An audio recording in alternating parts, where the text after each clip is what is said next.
পড়নাওয়ালা YouTube channel পক্ষ থেকে সবাইকে অসংখ্য ধন্যবাদ। আশা করি তোমরা সবাই ভালো আছো। আজকে আমরা আলোচনা করব যে পরিবেশবিদ্যা 3 নম্বর ভিডিও, যেখানে আমরা আলোচনা করছি যে আমাদের এনভায়রনমেন্টাল স্টাডিজ অর্থাৎ পরিবেশবিদ্যা যে প্রাইমারি টেট কেন্দ্র করে যে সিলেবাস আছে তার মধ্যে 2 নম্বর টপিকে আমরা পশ্চিমবঙ্গের যে ভূগোলটা নিয়ে আলোচনা করছি। আজকে তার 3 নম্বর ভিডিও, যেখানে আমরা আলোচনা করছি আমাদের ক্লাস পঞ্চম শ্রেণীর ফাইভের পরিবেশবিদ্যা বইটা থেকে যে আমাদের টপিক আছে, আমাদের এখানে যে সিলেবাস এখানে আছে পশ্চিমবঙ্গের ভূগোল। এটা কেবলমাত্র আমাদের ক্লাস 1 5 থেকে মানে 3 থেকে 8 পর্যন্ত আমাদের ক্লাস 5-এর মাত্র বইতে পশ্চিমবঙ্গের ভূগোলটা আছে। আর ওখান থেকে কোশ্চেন এসছে, তাই আমরা ওইখান থেকে যে ভূগোলের যে পশ্চিমবঙ্গের যে ভূগোল সেখানে ডিটেলস আলোচনা করতে চাই। আজকে আমরা 3 নম্বর ভিডিও, আগে ভিডিও যদি তোমরা না দেখো সেখানে দেখে নাও। আজকে আমরা 3 নম্বর ভিডিও সেখানে আলোচনা, বাকি টপিকগুলো আলোচনা করবো। 3-4টা ভিডিওর মধ্যে আমাদের সবকিছু কমপ্লিট হবে, ঠিক আছে? 4টা ভিডিওর মধ্যে, 4-5টা ভিডিওর মধ্যে। শুরু করা যাক। আজকে প্রথম টপিক আমরা আলোচনা করছি পশ্চিমবঙ্গ ভূগোল, যা ওয়েস্ট বেঙ্গল জিওগ্রাফি লোকেশন, এই যে ভৌগোলিক অবস্থান, এগুলো আমরা সব ক্লাস 5 এগুলো আমরা আলোচনা করে নিয়েছি আগে একটা দুটো ভিডিও। যারা দেখো এগুলো দেখে নাও, এগুলো খুব ইম্পর্টেন্ট আছে, রেখেছো? এই পুরো পিডিএফটা তোমাদের আমি আমার টেলিগ্রাম চ্যানেল এবং হোয়াটসঅ্যাপ গ্রুপে যে লিঙ্ক দেওয়া আছে ওখানে অ্যাড হয়েছে, ওখানে আমি পেস্ট করে দেবো। পুরোটা কমপ্লিট হয়ে গেলে আমি পার্টে পার্টে প্রতি ক্লাস ওয়াইজ হচ্ছে, প্রতি ক্লাস ওয়াইজ আমি পিডিএফগুলো দিয়ে দেবো। এগুলো আমরা করে নিয়েছি, এখান থেকে খুব ইম্পর্টেন্ট কোয়েশ্চেন আছে, তোমরা দেখে নিও এগুলোকে। আজকে আমরা শুরু করবো যে এখানে আমরা এটা আগের দিন আমরা পড়ে নিয়েছি পশ্চিমবঙ্গের দ্বিতীয় ভিডিওটা। আজকে আমরা শুরু করব, এটা হয়ে গেছে মানচিত্র উঁচু উঁচু হয়ে গেছে আমাদের। হ্যাঁ, এটা হয়ে গেছে পশ্চিমবঙ্গের মালভূমি অঞ্চল, এটা হয়ে গেছে। হ্যাঁ, আজকে আমরা শুরু করবো পশ্চিমবঙ্গের রাঢ় অঞ্চল যে পৃষ্ঠা তোমাদের স্কুলের বই, যে পৃষ্ঠা স্কুলের বইটা তোমরা যদি পারো কাছে রাখো, না পারো হয় আমি এই পিডিএফটা তোমাকে পুরো শেয়ার করে দেবো। এবং তোমাদের যে বই এখান থেকে আমি ডিটেলস আলোচনা করে দিচ্ছি বই থেকে, তাহলে তোমাদের পড়তে সুবিধা হবে, ঠিক আছে? আজকে আমরা আলোচনা করবো পশ্চিমবঙ্গের রাঢ় অঞ্চল, যেটা পৃষ্ঠাতে আছে স্কুলের বই, পৃষ্ঠা নম্বর 66-তে আছে, পেজ নম্বর, ঠিক আছে? আগে আমরা স্কুলের বইটা পড়ে নেই, তারপরে এখান থেকে ডিটেলসে আলোচনা করবো। তো দেখতে পাচ্ছ এটা তোমাদের স্কুলের বই। এখানে আমরা যে 66 নম্বর পেজ, আমরা বলেছিলাম যে এখানে আমাদের 66 নম্বর পেজ, এই যে এখানে তোমার স্কুলের বই এটা, ঠিক আছে? তাহলে এটা আমরা আগে রিডিং পড়বো আগের দিনের মতো, তারপর আমরা আমাদের এখানে কি কোশ্চেন হতে পারে এগুলো আমরা পড়বো। আজকে আমরা পড়বো যে রাঢ় অঞ্চল, এবং তারপর পড়বো আজকে আমরা বড় গলাচল নদী। এই দুটো টপিক আমরা কমপ্লিট করবো, ঠিক আছে? সোনা বাংলাটা আমরা করবো না, কারণ এখানে এই দুটো টপিক অনেক বড় আছে। সোনা বাংলাটা আমরা আর পরদিন ভিডিও করবো সেগুলো ক্ষেত্রে। এগুলো তো ইম্পর্টেন্ট এতটা নেই, কিন্তু এখানে কোশ্চেন এসে সেগুলো আমরা কিন্তু আজকে দুটো যে আছে নদী থেকে কোশ্চেন এসছে, এবং এই দুটো থেকে ইম্পর্টেন্ট, তাই এই দুটোকে ডিটেলস একটু পড়তে হবে, ঠিক আছে? আর এখান থেকে তোমরা শুধু একটা বইটা রিডিং করবে, আমি বুঝিয়ে দিচ্ছি, আর তোমার থেকে কি কোশ্চেন হয় সেটা আমি আমার পিডিএফে তোমার দিয়ে দিচ্ছি, সেখানে আমরা আলোচনা করবো। তারপরে কি আছে, কি বলছে রাঢ় অঞ্চল। আমরা আগের দিন দেখেছি রাঢ় অঞ্চল কোনটা, তার দেখে তো ছবিটা দেখে পশ্চিমবঙ্গে রাঢ় অঞ্চল কোনটা আমরা তাকে দেখে নেই, তারপর আমরা শুরু করবো। রাঢ় অঞ্চল বলছে যে পশ্চিমবঙ্গে যে কয়টা ভূপ্রাকৃতিক অঞ্চলে ভাগ করা হয়েছে। এই আগের দিন যে এই আমরা 8টা যে ভূগতি পশ্চিমবঙ্গে যে এই 8টা ভূগতি অঞ্চলে ভাগ করা হয়েছে, তার মধ্যে আজকে আমরা পড়বো রাঢ় অঞ্চল। আগের দিন যারা ভিডিও দেখেন সেই ভিডিওতে আমরা এটা ডিটেলস আলোচনা করেছি যে পশ্চিমবঙ্গ কোনটাতে কোনটা, এটা হচ্ছে তোমার উত্তর পার্বত্য অঞ্চল, এটা তরাই অঞ্চল। আজকে আমরা শুধু আলোচনা করবো যে এই রাঢ় অঞ্চলটা, রাঢ় অঞ্চল কোথায়, যে তোমার শুরু করা যায় এখান থেকে, যে এই অঞ্চলটাকে, ঠিক আছে? পশ্চিমবঙ্গে এখান থেকে পুরো এই 5টা যতটা আছে এটাকে তোমার রাঢ় অঞ্চল বলা হয়, ঠিক আছে? পশ্চিমবঙ্গের যে মালভূমি অঞ্চল তার রাঢ় অঞ্চলে শুনে যে এইখানটা, ঠিক আছে? এই যে ভিতর থেকে যেটা আছে, যে ডিপটা কালার দেখে একটু আমি কালার চেঞ্জ করছি, রাঢ় অঞ্চলের কালারটা। রাঢ় অঞ্চল কোথায় আছে, এই যে এখানে একটু আছে, ঠিক আছে? এই যে এখানে একটু আছে, তারপরে এই যে দেখো দুটো ডিপ কালারটা মিশে গেছে, এই যে এখানে দেখো এই ভাঙ করে এই যে এইটা এখান থেকে শুরু করে এই অঞ্চলটা পুরো রাঢ় অঞ্চল। এবার বাকি এটা কি, এই অঞ্চল হয়েছে তোমার মালভূমি অঞ্চল, যে পশ্চিমবঙ্গের মালভূমি অঞ্চলে পড়েছে, ঠিক আছে? তার রাঢ় অঞ্চল কোথার মধ্যে আছে, এখানে আছে যে দিনাজপুরে আছে, মালদাতে একটু আছে, এবং পাশে পশ্চিম মেদিনীপুর, ঝাড়গ্রামে কিছু অংশ, বাঁকুড়া এবং বর্ধমানের পূর্ব অংশ আছে। আর এই বাকি যে পুরুলিয়া, তোমার পশ্চিম বর্ধমান, এই যে বীরভূম, এগুলো সব মালভূমি অঞ্চলে পড়ছে। তাহলে আজকে শুধু আমরা এইটুকুটা আলোচনা করবো, এই যে রাঢ় অঞ্চলটা এটা আলোচনা করবো। তাহলে কি বলছে, যে রাঢ় অঞ্চল বাঁকুড়া জেলার বিষ্ণুপুরে রফিকুলের আত্মীয়ের বাড়ি। সে বলল বাঁকুড়ার পূর্ব আর দক্ষিণ দিকে কিছুটা জমিটা বেশ উর্বর। বাঁকুড়া জেলার পশ্চিম দিকে পশ্চিম দিক থেকে পূর্ব দিকে বয়ে গেছে দ্বারকেশ্বর নদী। পরে সেটা দক্ষিণ দিকে বেঁকে হুগলি জেলার ঢুকেছে, আর দ্বারকেশ্বর নদী দক্ষিণে শিলামতী নদীর দক্ষিণ পূর্ব হয়েছে। তা কি বলছে, বলছে রফিকুলের বাড়ি বিষ্ণুপুরে, এবং সেখানে বলছে তার পূর্ব দিকের জমিটা উর্বর, দক্ষিণ দিকে পূর্ব আর দক্ষিণের জমিটা কিছু উর্বর, বাঁকুড়া জেলার উর্বর হচ্ছে। এবং বলছে দেখো বাঁকুড়া জেলার পশ্চিম দিক থেকে পূর্ব দিকে দ্বারকা নদ, পশ্চিম দিক থেকে পূর্ব দিকে, পরে সেটা দক্ষিণে বেঁকে গিয়ে হুগলি জেলায় ঢুকেছে। ঠিক আছে, তাহলে আমি দেখে ম্যাপটা আমরা দেখে নেই জিনিসটা। তো তোমরা ম্যাপটা দেখতে পাচ্ছ, দেখো আমরা কি বলেছিলাম, যে যেখানে পড়েছিলাম আমরা যে বাঁকুড়া পূর্ব দক্ষিণে কিছু উর্বর, বাঁকুড়া জেলা পশ্চিম দিক থেকে পূর্ব দিকে রয়েছে দ্বারকের নদ। দেখো বাঁকুড়া জেলা, এই যে এটা বাঁকুড়া জেলা, এটা বাঁকুড়া জেলা, এটা বাঁকুড়া জেলা পুরোটা, ঠিক আছে। এটা পশ্চিম দিক দিয়ে আছে, এইটা গেছে তোমার, এটা যে তোমার দ্বারকের নদ, আমার এটা মুছে দিই এটাকে। তোমার আছে দ্বারকা যে নদটা, দ্বারকেশ্বর নদটা তোমার বাঁকুড়া জেলার উপর দিয়ে, এই যে এইটা যে দ্বারকেশ্বর নদ, দুটো শাখা পেয়ে দ্বারকেশ্বর নদ, এটা বাঁকুড়া জেলার পশ্চিম থেকে পূর্বে গিয়ে মুন্ডেশ্বরী নদীতে মিলিত হয়েছে। তা এটা পড়ছিলাম আমরা। তারপর কি হচ্ছে, যেটা বাঁকুড়া পশ্চিম থেকে পূর্ব দিকে গিয়েছে।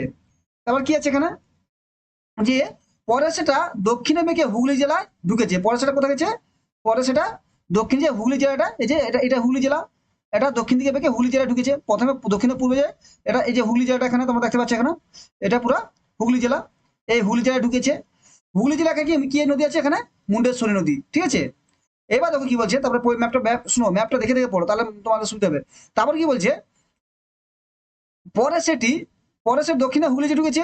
আর দ্বারকেশ্বরের দক্ষিণে শিলাবতী নদী দক্ষিণ পূর্বে বয়েছে। দেখো দ্বারকেশ্বর দক্ষিণে শিলাবতী নদী, দেখো দ্বারকেশ্বর নদী, দ্বারকেশ্বর নদী এর দক্ষিণে কি আছে, এটা আমি বলছি দ্বারকেশ্বর নদী, এর দক্ষিণে আছে শিলাবতী নদী, তাই তো? শিলাবতী নদী, শিলাবতী নদী যাচ্ছে, শিলাবতী নদী দক্ষিণ পূর্বে গিয়েছে এবং পশ্চিম মেদিনীপুরের ঘাটালের কাছে তারা মিলিত হয়েছে, যার নাম হচ্ছে রূপনারায়ণ। তাহলে কি হলো, দুটো নদী, একটা ছিল তোমার দ্বারকেশ্বর, আর একটা হচ্ছে শিলাবতী, যেটা মিলিত হয়েছে কোথায়, ঘাটালের কাছে, পশ্চিম মেদিনীপুরের ঘাটালের কাছে মিলিত হয়েছে, যার নাম হচ্ছে রূপনারায়ণ। তাহলে আমি ম্যাপ দেখি, তখন এই পাশটা দ্বারকেশ্বর এসছে, আর এবার শিলাবতী আছে। শিলাবতী যে মিলেছে, এরা দুটো নদী। তো শিলাবতীটা একটু ভালো টান তোমার দেখাচ্ছি তোমাকে, শিলাবতী, শিলাবতী রূপটা এখানে। তো শিলাবতী এখান থেকে গেছে, এই যে মিলিত হয়েছে, ঠিক আছে। এখানে মিলিত হয়ে এখানে কি হচ্ছে, তোমার নূটার নামটা কি নিয়েছে, এখানে রূপনারায়ণ। দেখো এই যে রূপনারায়ণ নদীটা আছে, এর নামটা আছে এইখানে, রূপনারায়ণ এইখানে গেছে, ঠিক আছে। রূপনারায়ণ, তাহলে তোমার বাঁকুড়া থেকে দ্বারকেশ্বর নদী এসছে, প্রথম দক্ষিণ থেকে পূর্বে গিয়েছে, তারপর দক্ষিণে বেঁকে প্রথমে পশ্চিম থেকে পূর্বে গিয়েছে, দক্ষিণে বেঁকে হুগলি নদী ঢুকেছে, হুগলি জেলায় ঢুকে, তারপরে পাশে তার দক্ষিণে আছে শিলাবতী নদী, শিলাবতী নদীর দক্ষিণ পূর্ব বেঁকে তো ঘাটালের, পশ্চিম মেদিনীপুরের ঘাটালের কাছে এরা দুজন মিলিত হয়ে রূপনারায়ণ নাম নিয়েছে, ঠিক আছে। তারপর আমার কি আছে পড়ি, এই অঞ্চলে কিছুটা জমি উর্বর, ঠিক আছে। এটা মনে রাখবে যে কোন দুটো মিলিত রূপ রূপনারায়ণ, কোশ্চেন আসতে পারে যে কোন দুটো নদীর মিলিত রূপ হচ্ছে রূপনারায়ণ। দেখা আছে শিলাবতী এবং দ্বারকেশ্বর নদীর মিলিত রূপ হচ্ছে রূপনারায়ণ, এবং যেটা ঘাটালের কাছে মিলিত হয়েছে, এইখানটা মনে রাখবে ভালো করে। তারপরে কি আছে, বলছে অন্তরা অনেকবার পশ্চিম বর্ধমানে দুর্গাপুরে গিয়েছে, সেখানে পূর্ব বর্ধমানের পূর্ব দিকটা তো বেশ উর্বর সমতল। হ্যাঁ, দামোদর তখন সমভূমিতে, হুগলির কাছাকাছি দামোদর থেকে বেরিয়েছে মুন্ডেশ্বরী, এখানে মনে রাখবো। এটা মনে রাখবে যে হুগলির কাছ থেকে কি বেরিয়েছে, হুগলির কাছাকাছি দামোদর থেকে বেরিয়েছে মুন্ডেশ্বরী। মানচিত্রে দেখো, দেখো আমি দেখাচ্ছি, দেখো হুগলি, এটা মুছে দেই,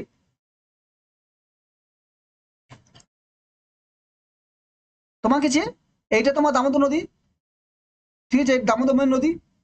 দেখো এই যে হুগলির কাছে দামোদর দুটো ভাগে আছে, ঠিক আছে।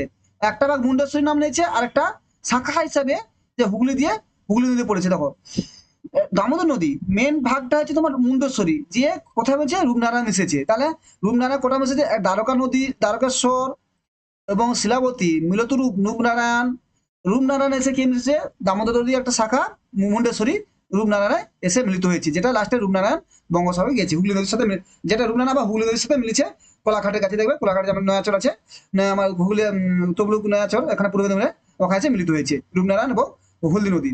তাহলে মানে বুঝতে পারলাম তাহলে কি দামোদর নদীর একটি শাখা মুন্ডেশ্বরী, যেটা দক্ষিণ দিকে বেঁকে যারা রূপনারায়ণ মিলিত হয়েছে, ঠিক আছে। আবিদ বলো, দেখো গল্প ছোট ছোট পড়াচ্ছে কিন্তু ফ্যাক্ট আছে এখানে। তাহলে বললাম তাহলে তাহলে হুগলি নদী দামোদর থেকে কি পেয়েছে, মুন্ডেশ্বরী নদী। আমার কোশ্চেন পড়ে সেখানে একটু পশ্চিমে গেছে, দক্ষিণ দিকে মুন্ডেশ্বরী মিশেছে রূপনারায়ণ। বললাম মুন্ডেশ্বরী তাহলে কিসে মিশেছে, রূপনারায়ণ নদীতে।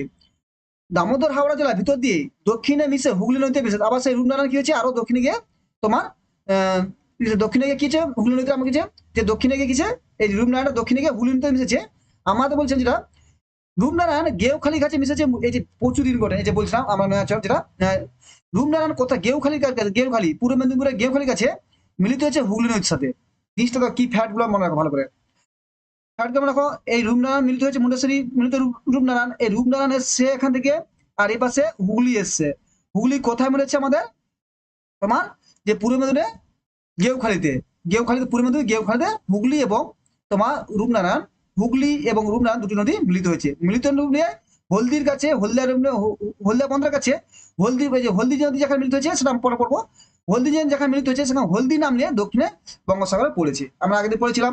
তাহলে দেখো এখানে ম্যাপ থেকে কোশ্চেন আসবে, তার জন্য তোমার ডিটেলসে পড়াচ্ছি, কেন এরপর যেগুলো সহজ। আর ভিডিওটা লেন্দি হবে, কিছু কারণ নেই, পড়ো বুঝো, এক দুবার বলে আসা হয়ে যাবে, কেন ম্যাপ থেকে কোশ্চেন আসবেই তোমার, পরে আসছে তোমার দেখাবো কোথা থেকে ম্যাপ থেকে কোশ্চেন আসে। হয়ে গেছে? ঠিক বলেছো। এর পশ্চিম দিকে দক্ষিণে গেছে কেলেখা এবং কংসাবতী নদী। দেখো আবার দেখো, প্রতি লাইন বাই লাইন গল্প ছিল, মানে ভালো ভালো ইম্পর্টেন্ট তথ্য দিয়ে দিচ্ছে। এর কিছু একটু পশ্চিম দিকে, পশ্চিম দিয়ে দক্ষিণে গেছে কেলেখা এবং কংসাবতী নদী। দেখো কেলেখায় কংসা থেকে তখন দেখা যায় কেলেখায় কংসাবতী নদী, এই যে কংসাবতী নদী দেখছো, আর যে কেলেখায় নদী, এই দুটা নদী কংসাবতী এবং কেলেখায়, এই দুটা মিলিত রূপ হচ্ছে হলদি। ঠিক আছে? আর এই হলদি নদী কোথায় পড়েছে? হুগলি নদীতে, হলদিয়ার কাছে। এবার যেটা হলদিয়া বন্ধ নামে, হলদি নামে আবার বঙ্গোপসাগরে পড়েছে। মাথায় ফ্যাক্ট আছে, আমি ভালো বুঝে নেব, তবে আবার ডিটেলসে বুঝিয়ে দেবো একটু ভালো করে। কেলেখাই কংসাবতী এরা মিলিত হয়েছে, হয়ে তৈরি হচ্ছে হলদি নদী। তা পরীক্ষা আসবে আমার সাথে, দুটো পরীক্ষা কোশ্চেন আসতে পারে। রূপনারায়ণ নদী কি কোন দুটি নদী মিলিত রূপ? রূপনারায়ণ হচ্ছে তোমার মুন্ডে, তোমার হচ্ছে কি ছিল আমার রূপনারায়ণ হচ্ছে তোমার তোমার দ্বারকেশ্বর এবং তোমার তোমার দ্বারকেশ্বর ও শিলাপতির মিলিত রূপ হচ্ছে রূপনারায়ণ, এবং তোমার কেলেখাই এবং কংসাবতী মিলিত রূপ হচ্ছে হলদি। ঠিক আছে? এটা মনে রাখবেন। এরপর এই সেই হলদিয়া একটা হুগলি নদীর সঙ্গে মিলিত হয়েছে। সেই হলদি নদীটি কোথায়? এই হলদি নদী, এই যে বললাম যে যেটা কংসাবতী এবং কেলেখায় দুটি মিলিত রূপ হচ্ছে হলদি। হলদিটা কোথায় পড়েছে? হলদিয়ার কাছে যে হুগলি নদীতে পড়েছে। ঠিক আছে? একবার শান্তিপুরে গিয়েছিলেন বরুণ, একবার শান্তিপুরে গিয়েছিলেন। সেখানে বীরভূমের পূর্ব দিকটা একই রকম, মানে যে রাঢ় অঞ্চলটা, যে বীরভূমের পূর্ব দিকটা একই রকম বলছিলাম, ম্যাপে বলেছিলাম যে বীরভূমের রাঢ় কেমন, সেখানেও রাঢ়ভূমিটা আছে, যে বীরভূমের পশ্চিম দিকটা। স্যার বলে ওখানে রয়েছে ময়ূরাক্ষ নদী আর অজয় নদী। দেখো কোথায় তাহলে ময়ূরাক্ষ অজয় নদী কোথায় আছে? বীরভূমে। আর বাঁকুড়ায় কি নদী ছিল? তোমার ছিল শিলাবতী, দ্বারকেশ্বর এবং দ্বারকেশ্বর নদী ছিল। তার দক্ষিণে শিলাবতী নদী ছিল। তারপরে আমরা কি বললাম? তারপর হচ্ছে কেলেখায় কংসাবতী নদী বললাম, যা মূলত রূপ। এবং হচ্ছে আরো এটা আমরা কি বলছি, রাঢ় অঞ্চলের নদ নদী বলছি। ঠিক আছে? এখানে হচ্ছে ময়ূরাক্ষ নদী এবং অজয় নদ। দেখো ময়ূরাক্ষী এবং অজয় নদ কোথায়, আমরা মানচিত্র দেখে একটু ভালো করে বুঝেবে। দেখো এই যে এখানে বীরভূম, এটা বীরভূম ডিস্ট্রিক্ট, এখানে এটা পুরো বীরভূম ডিস্ট্রিক্ট। ঠিক আছে? পুরো বীরভূম ডিস্ট্রিক্ট। এখানে বলেছে তুমি এখান দিয়ে গিয়েছে, এই দেখো ময়ূরাক্ষী নদী, বীরভূমের এই যে ময়ূরাক্ষী নদী গেছে, তার বক্রেশ্বর নদী, কোপাই নদী এবং দ্বারকা নদী। একে মনে রাখবে কোথায়, এই যে নদী কোথায়। ঠিক আছে? ময়ূরাক্ষ এবং দ্বারকা, ময়ূরাক্ষী নদী মিলিত রূপ ভাগীরথী যে মিলে পড়েছে। এই যে এখানে বলছিলাম আমার ভাগীরথী দিয়ে আসছে। আগে বলেছিলাম যে গঙ্গা এসছে, বিহার থেকে গঙ্গা এসে এসে ভেঙেছে এখানে কোথাও আমাদের রাজমহল পাহাড়ের কাছে, ভেঙে একটি শাখা ভাগীরথী নামলে দক্ষিণবঙ্গে প্রবেশ করেছে। ঠিক আছে? আর একটা শাখা পদ্মা নামলে বাংলাদেশে প্রবেশ করেছে। আর সেখানে ব্রহ্মপুত্র যমুনা নামে এখানে বাংলাদেশে এসে বাংলাদেশের মেঘনা নামে বঙ্গোপসাগর পড়েছে। এটা এটা পুরো ফান্ডা। গঙ্গা নদী যে এখানে এসে এই যে ভাগীরথীর সঙ্গে দ্বারকা, দ্বারকা, মৌনেশ্বর মিলিত রূপ ভাগীরথী পড়েছে, বক্রেশ্বর, কোপা, এগাও সব কিসে পড়েছে? ভাগীরথী নদীতে পড়েছে। তাহলে বীরভূমে কি কি নদী আছে?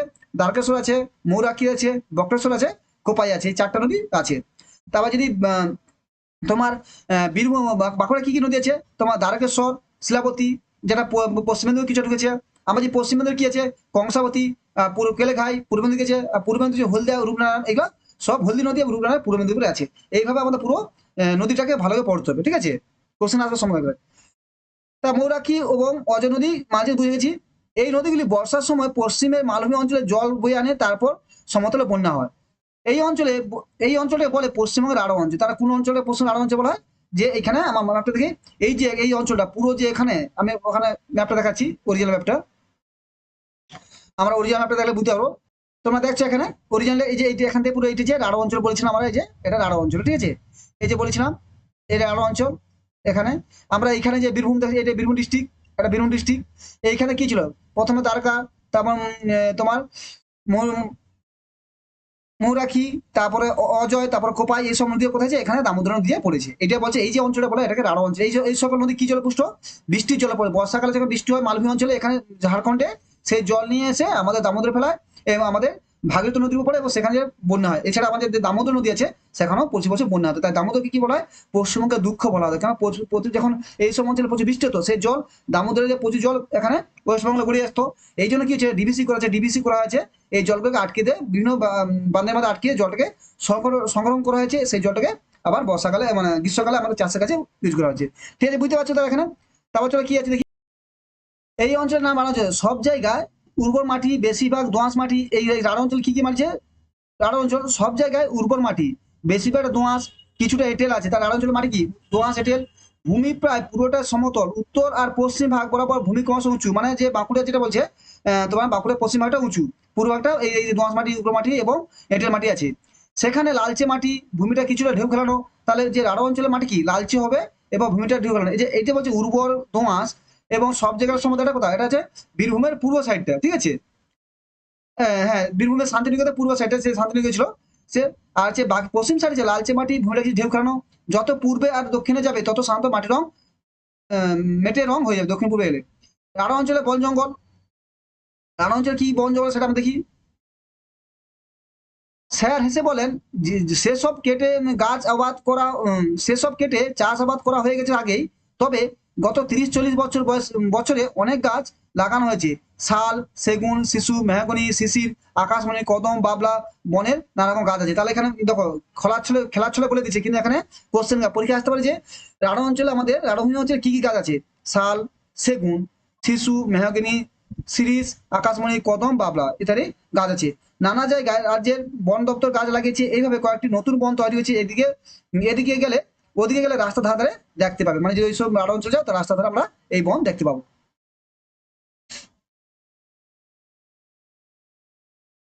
তারপর আবার পড়ো, তার বড় আমরা পড়ে নিলাম, তাহলে আমার রাঢ় অঞ্চলটা পুরো পড়ে নিলাম। রাঢ় অঞ্চলের একটু নদীটা তাহলে একটু ভালো করে দেখে নাও, কারণ এখানে এই তোমাদের পড়তে সুবিধা হবে। যে আমার ম্যাপটা দেখেছি রাঢ় অঞ্চল, এটা তাহলে আমার রাঢ় অঞ্চলে এখানে ম্যাপ নদীটা দেখাচ্ছি। নদীটা আমরা কি করেছিলাম, নদীটা দেখো। রাঢ় অঞ্চল নদীটা আমি ভালো করে বুঝিয়ে দিচ্ছি, হ্যাঁ, ক্লিয়ার হয়ে যায় একবারে। দেখো দেখো কোশ্চেন, পশ্চিমবঙ্গের নিচ দিয়ে কোন জেলার মধ্যে দিয়ে দামোদর নদী প্রবাহিত হয়েছে, তাহলে জিনিসটা তাহলে কোন জেলার মধ্যে দিয়ে দামোদর নদীটা পাওয়া যায়। আর যদিও আমি আগে ক্লাস বুঝিয়ে দিয়েছিলাম, দেখো পুরুলিয়া, পশ্চিম বর্ধমান, পূর্ব বর্ধমান, হুগলি, হাওড়া, এইগুলোর মধ্যে দেখো পূর্ব বর্ধমান এখানে প্রবাহিত হয়েছে। কিন্তু বাকিগুলো অপশন দেখো, দেখো এই যে তোমার ঝাড়গ্রামের তো হুগলি প্রবাহিত হয়নি। তারপর দেখো কোচবিহার, কোচবিহার এবার উত্তরে, এখানে কোচবিহার উত্তরে, তাই এই তাই কোশ্চেন আছে। আবার বলে দেয় যে অজয় দামোদর বা বীরভূমের পথে কি কি নদী গেছে, তাহলে তোমাদের নদীগুলো ভালো করে পড়তে হবে। এটা 2022 সালে এসে 2022-এর কোশ্চেনটা, ঠিক আছে, বা 2022 এসেছিল তোমার 2022 সালে এটা এসেছিল, টেটে এসেছিল, ঠিক আছে। তাহলে এবার যদি এরকম আসতে পারে নদী থেকে কোশ্চেন আসতেছে, শোনো কোশ্চেন পুরো আমি ক্লাস 3 থেকে 8 পর্যন্ত একটা মুখস্থ করলো, তোমার তো 80% পরিবেশ হয়ে যাবে। প্যাডাগোগিতে আমি আছি, কিন্তু তোমার টপিক গুলো কেন আগের প্যাডাগোগি কোশ্চেন আসেনি। তোমার 2024 সালে 23-এ পরীক্ষায় প্যাডাগোগি 4টা মতো কোশ্চেন, 3-4টা মতো কোশ্চেন আসছে। তার মানে কিন্তু তোমাকে সাবজেক্টটা পুরো মনে হবে। আমি তোমার যে প্রিভিয়াস কোশ্চেন অ্যানালাইসিস করবো যে কিভাবে কোন ক্লাস থেকে কোন ক্লাস থেকে এসছে, দেখবে তার 80% কোশ্চেন এই তোমার এই 3টা ক্লাসে বই থেকে আছে। দেখো 3, 4, 5, 6 এই ভাবছে বলো, 7, 8-এ যখন বিজ্ঞান বইটা পড়বে দেখে কত কিছু আছে, ঠিক আছে।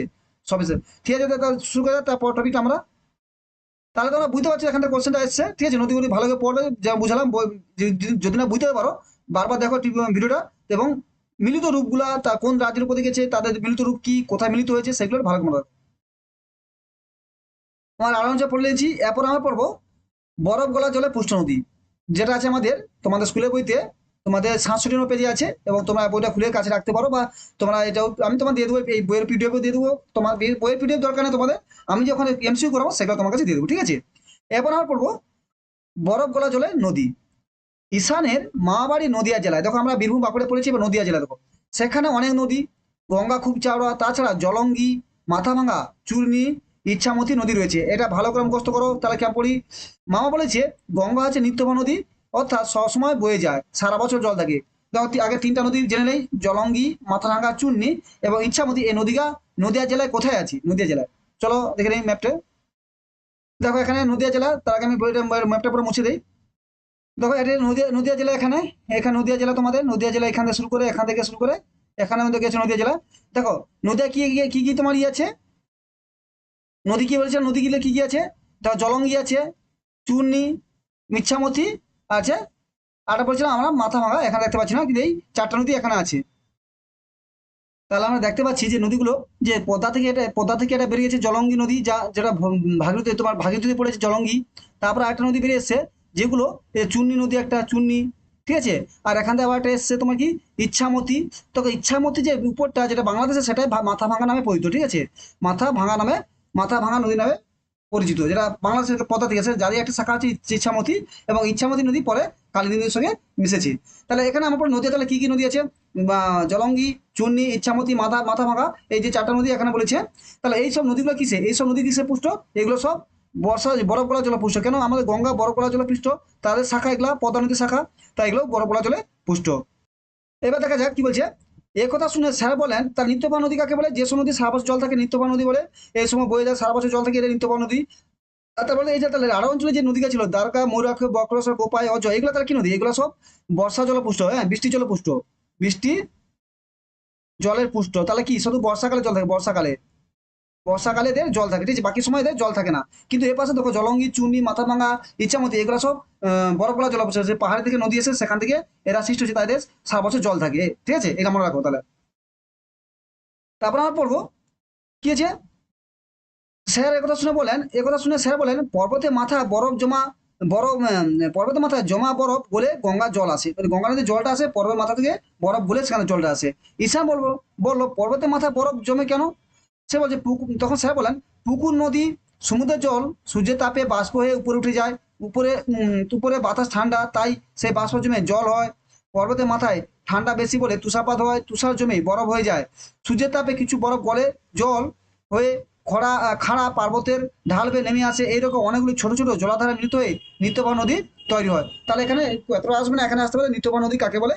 যেসব জমিতে সারা জল থাকে এবং তাদের জল বৃষ্টি জল বলে পুষ্ট, ঠিক আছে। এটা হয়তো আবার কি আছে, এখানে আপসাইড দেখাচ্ছে, একটু আমি জুম করে একটু এটা বুঝে নিও। কি বলছে? এইভাবে রয়েছে, তবে গঙ্গা অনেক দূর থেকে এসে আসছে। এটা এখানে যে কোশ্চেন কি আসতে পারে দেখো, ঠিক আছে।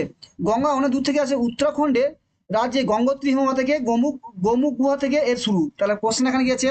গঙ্গার উৎপত্তি কোথায়? উত্তরাখণ্ডের গঙ্গোত্রী হিমবাহের গোমুখ গুহা থেকে গঙ্গার সৃষ্টি। পরে উত্তরপ্রদেশ, বিহারের মধ্যে দিয়ে এটা এসেছে পশ্চিমবঙ্গের মুর্শিদাবাদ জেলায় ঢুকেছে, এই যে পশ্চিমবঙ্গের মুর্শিদাবাদ জেলায় ঢুকেছে, ঠিক আছে। তারপর দুটি ভাগে ভাগ হচ্ছে, বেশি চওড়া ধারটা চলে গেছে বাংলাদেশে, বেশি যে চওড়াটা সেটা বাংলাদেশে চলে গেছে। তখন এটা আছে মুর্শিদাবাদ। আমি যদি দেখার ছবিটা আরেকবার দেখে নাও ভালো করে।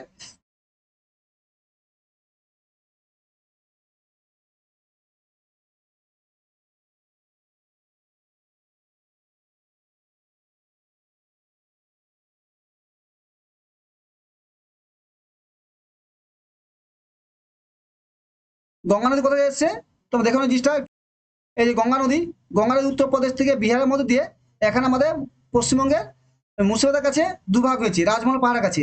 এখানে একটা পদ্মা নামে বাংলাদেশে গিয়েছে, আর একটা যে একটা ছোট শাখাটা ভাগীরথী নামে এখানে ঢুকেছে, পশ্চিমবঙ্গে ঢুকেছে। আর এখানে আছে ফারাক্কা ব্যারেজ আছে, আমরা যে ফারাক্কা ব্যারেজ আছে, ফারাক্কা ব্যারেজ এখানে করা হয়েছে কেন? যাতে গঙ্গা জলটা পুরো বাংলাদেশে না চলে যায়, জলটা নষ্ট না হয়ে যায়। এই জন্য কি হয়, জলটা আটকে এই জলটাকে আমাদের পশ্চিমবঙ্গের উপরে পাঠানো হয়, যাতে কলকাতা বন্দরে সাপাশে জল থাকে এবং ব্যবসা বাণিজ্যে জাহাজ চলাচল করতে পারে। ঠিক আছে, তাহলে বলে এইসব যদি কি হলো, তোমার গঙ্গা যে সেখান থেকে এটা সব বরফ গলা জলে পুষ্ট, পাহাড় থেকে সৃষ্টি হয়ে পথ উত্তর উত্তর মানে কি কি বলো যে উত্তরাখণ্ডে গোমুখ গুহার, উত্তরাখণ্ডে গঙ্গোত্রী হিমবাহের গোমুখ গুহা থেকে তৈরি হয়েছে, ঠিক আছে, যে বলছিল মন্ত্রীজি। পরে সেটা পদ্মা নাম নিয়েছে, পরে যে সেটা যখন বাংলাদেশে ঢুকে সেটা পদ্মা নাম নিয়েছে, যে প্রথম যখন পরে যখন সে বাংলাদেশে ঢুকে, এই জন্য যে এখানে ওয়েস্টবেঙ্গল থেকে বাংলাদেশে যায়, এটা পদ্মা নাম নিয়েছে, ঠিক আছে। এখন যেটা ছিল গঙ্গা, একই নদী, যখন বাংলাদেশে ঢুকেছে সেটা পদ্মা নাম হয়ে যায়। এটা মনে রাখবে যে গঙ্গা নদী বাংলাদেশে কি নামে ঢুকেছে? পদ্মা নামে। আর পদ্মা কি বিখ্যাত বলো? ইলিশ বিখ্যাত, ঠিক আছে, যেটা বাংলাদেশে বিখ্যাত ইলিশ। আমরা যে ইলিশ তো বাংলাদেশ থেকে আসে। আর অন্য ধারা পশ্চিমবঙ্গের ভিতর দিয়ে গেছে মুর্শিদাবাদের মিঠাপুরের কাছ থেকে নদিয়ার নবদ্বীপ পর্যন্ত। এই ধারাটি নাম ভাগীরথী, এটা ভেরি ভেরি ইম্পর্টেন্ট। এখানে তোকে আমি দেখাচ্ছি ভাগীরথী নামটা কোথা থেকে। মুর্শিদাবাদের মিঠাপুর থেকে নদিয়া নবদ্বীপ পর্যন্ত, এই যে লম্বাটা, এই জায়গাটার নাম হচ্ছে তোমার হচ্ছে ভাগীরথী, ঠিক আছে। তাহলে এখন যদি এখন বলি মিঠাপুর থেকে আর হচ্ছে নবদ্বীপ, ঠিক আছে, নদিয়া নবদ্বীপ, এই নবদ্বীপ পর্যন্ত, এই নবদ্বীপ বলতে কি নাম কি, যেটা তোমার ভাগীরথী। এই নবদ্বীপ যে এটা হুগলি ডিস্ট্রিক্ট। এই নবদ্বীপে যখন হুগলিতে ঢুকে যায়, এ তোমার কি নাম আছে? হুগলি নদী নাম নিলে, হুগলি নদী নাম নেয়, ঠিক আছে। আর নবদ্বীপের পর থেকে এর নাম হয়েছে হুগলি, দেখছো? তাহলে এটা ভালো করে মনে রাখো যে ভাগীরথী নাম কোথা থেকে, মুর্শিদাবাদের মিঠাপুর থেকে নদিয়া নবদ্বীপ পর্যন্ত নাম হচ্ছে তোমার ভাগীরথী।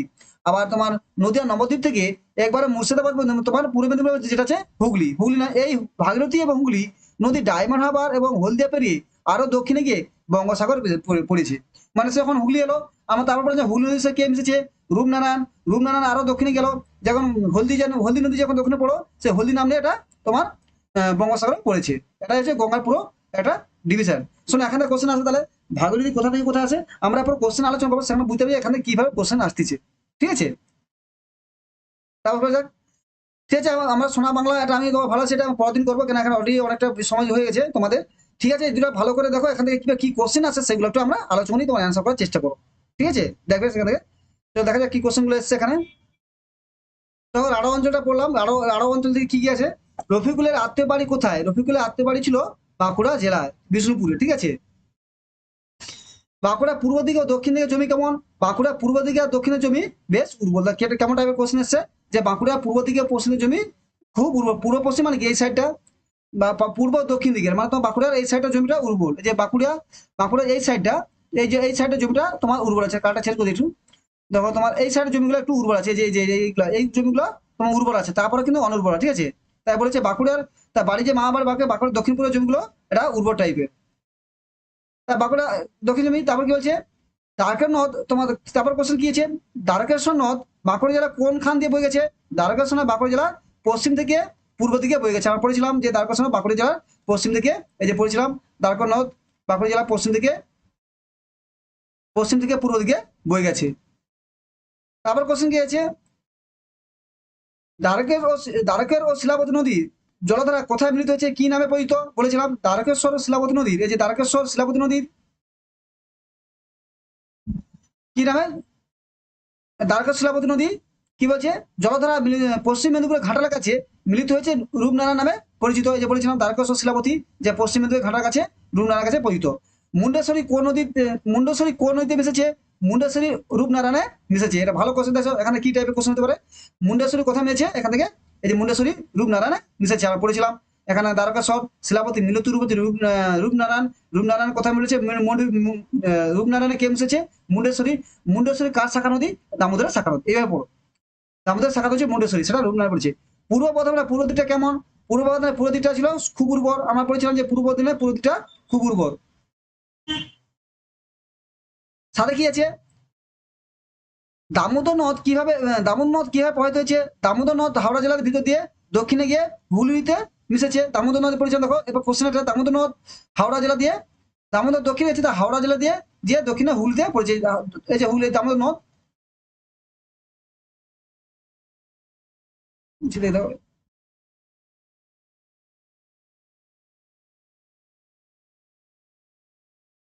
দামোদর নদ কি বলছেন, দামোদর নদ এখানে দেখো যে এখানে এখানে আছে, এখানে দামোদর নদ এখানে মুন্ডেশ্বরী বেঁকে আছে, তার একটি শাখা হাওড়া দিয়ে এসে এখানে হুগলিতে পড়েছে।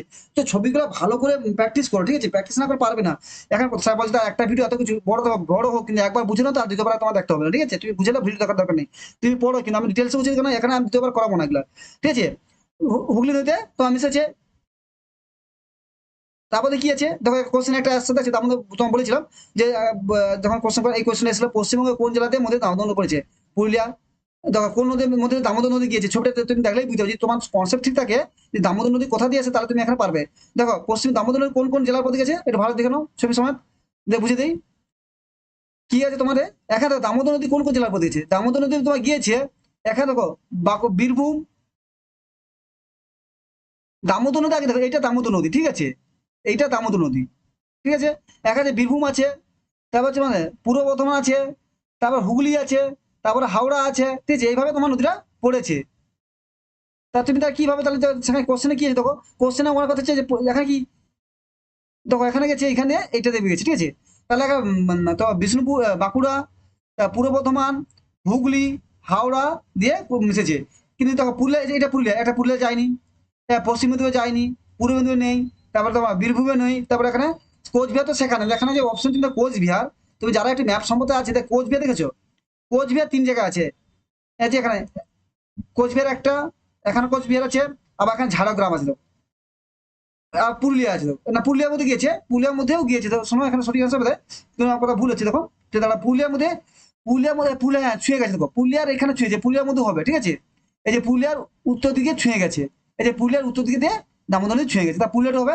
কিন্তু দেখো তা কোচবিহার তো হবেই না, কোচবিহার এবার উত্তর দিকে কোচবিহার, এখানে কোথায় কোচবিহার, তোমার এখানে কোচবিহার, তুমি সেখানে কোচবিহার, দক্ষিণে কোচবিহার কি হবে? তার ম্যাপ সম্বন্ধে তোমার একটা ধারণাটা রাখতে হবে, কেন বলো, তাহলে কোশ্চেনগুলো তুমি অটোমেটিক পেয়ে যাবে। কোচবিহার যেখানে আছে সেটা বাদ, তার দুটো বাদ। তারপর ঝাড়গ্রাম, ঝাড়গ্রামটা হবে না, ঝাড়গ্রাম তোমার একবারে দক্ষিণ দেবো। আমার নতুন যে জেলা ডিস্ট্রিক্ট হয়েছে ঝাড়গ্রাম, তো ঝাড়গ্রাম এখানে কি, ঝাড়গ্রাম তো এইখানে, এই যে ঝাড়গ্রাম একটা তোমার, এখানে নদী নেই, দামোদর নদী। দামোদর নদী গেছে পুরুলিয়া গিয়েছে, তাহলে বীরভূম বাঁকুড়া গিয়েছে, পূর্ব বর্ধমান গিয়েছে, পশ্চিম বর্ধমানও গিয়েছে, তারপর হচ্ছে হাওড়া গেছে এবং হুগলির উপর দিয়ে গেছে, এই কথা মনে রাখো। তাহলে আশা করি বুঝতে পেরেছো, তখন ভিডিওটা অনেক বড় হয়েছে, ঠিক আছে। যাই হোক, তোমার ভালোভাবে বুঝো জিনিসগুলো, কনসেপ্টগুলো ক্লিয়ার করো, কেন তোমার পরীক্ষাতে প্রচুর ইম্পর্টেন্ট কোশ্চেন থাকে। আর কি কিছু কোশ্চেন আছে মনে হয়, দেখলে এখান থেকে আর কিছু একটা কোশ্চেন আছে। হ্যাঁ, এখানে কিছু কোশ্চেন আছে, দেখে নিই আরো অঞ্চলে, এখন অনেক কোশ্চেন আছে, ঠিক আছে না। কোশ্চেন রিভিউ করবো তাড়াতাড়ি, বুঝাতে যে সময় চলে যাচ্ছে, ঠিক আছে না। রূপনারায়ণ কোথায় গিয়ে হুগলি নদী মিশেছে? রূপনারায়ণ গেঁওখালি গিয়ে হুগলিতে মিশেছে, কোথায়? গেঁওখালি পূর্ব মেদিনীপুরে বলেছিলাম, এটা মনে রাখবে যে রূপনারায়ণ কোথায় গিয়ে হুগলিতে মিশেছে, গেঁওখালিতে। কোন কোন নদী মিলিত রূপ হলদি? বলেছিলাম কেলেঘাই, কংসাবতী মিলিত রূপ হচ্ছে হলদি। হলদিয়া কোথায় অবস্থিত? হলদিয়া পূর্ব মেদিনীপুর জেলায় অবস্থিত। হলদি নদী কোথায় গিয়ে, হলদি নদী কোথায় গিয়ে, কোথায় গিয়ে কোন নদী মিশেছে? হলদি নদী, হলদি নদী হলদিয়াতে গিয়ে হুগলি নদীতে মিশেছে, এটাও ইম্পর্টেন্ট আছে। যে এখানে তাহলে এখানে এসেছিল, এখানে যে তোমার হলদি নদী, এখানে কংসাবতী কেলেঘাই দুটি মিলে হলদি, হলদি হলদিয়ার কাছে এসছে এখানে।